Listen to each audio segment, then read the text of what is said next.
Hi guys, this is 1D on the chapter review for chapter 5 or unit 5. I'm going to explain how to do this. So what we see here is that we ended up with a very long problem, as we've seen before, that this is what will become a complete in the square, and you'll have to do it twice at this point. So you're going to have to do it not only with the x's, but you have to do it with the y. So I'm going to try to make sure this works out well, but it's going to be prepared that the writing may not be great. And I'm going to do this best I can. So what we're going to do is I'm going to separate the x's and the y's right now. So 16x squared minus 32x, and then I'm going to leave a space, or I'm actually going to just go ahead and do this. Minus 4y squared minus 24y, and then I'm going to move the 84 over to the right because I want it there.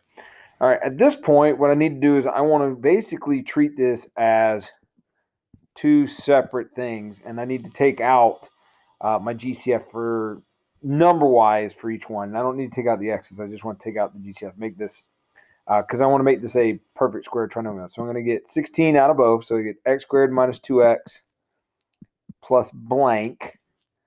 And then over here, I actually have a minus 4. So I'm going to take out the negative 4. And then this gives me y squared plus 6y plus blank. And that's going to equal 84. And now we're going to have like two blanks along with this one. I'll fill those in here in a minute. So plus blank, plus blank. I just don't have enough room. All right. So at this point now, we're going to complete the square for each the x and the y respectively. So what we see in the first one is we are going to have half of b, so b being negative 2 here. We're going to take half of that, and we're going to square it. So in all reality, that's negative 1 squared. So what we're going to do over here is you're going to take negative 1 squared, and we're also going to multiply that by the 16 in front. Then we're going to do the same thing over here for the y's. We're going to take our b here, which is positive 6, and we'll divide that by 2 and square it. So in all reality, guys, that's 3 squared. So we're going to take 3 squared, and we're going to multiply that by negative 4, which is out in front of that one. So now we can rewrite our equations, right? And then our parentheses here become a perfect square trinomial. So this becomes x, and then because that's my b right there, that would my half b, x minus 1 squared minus 4 times y, in this case plus 3 squared, and is equal to 84. And then if you realize over here, well, this is positive 16, and this is minus 36. So if you do 84 plus 16 minus 36, that gives you 64. All right, now, since this is basically looking like a hyperbola at this point, we got to make it equal to 1. So I'm going to divide everything by 64. And I know this 6 over here became really bad, 64. So what's that going to leave us is that this ends up being x minus 1 squared over 4 minus y plus 3 squared over 16 equals 1. So there is my equation. And then I notice that this is a hyperbola because of the minus sign. Hyperbola. Right? And what it asked us is that it wants our center. Right? So my center is at 1, negative 3.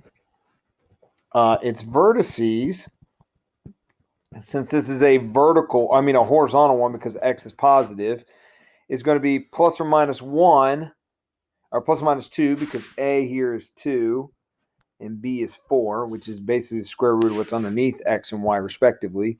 We're going to add and subtract 2 to the x value here, so we get negative 1, negative 3, comma, 3, negative 3.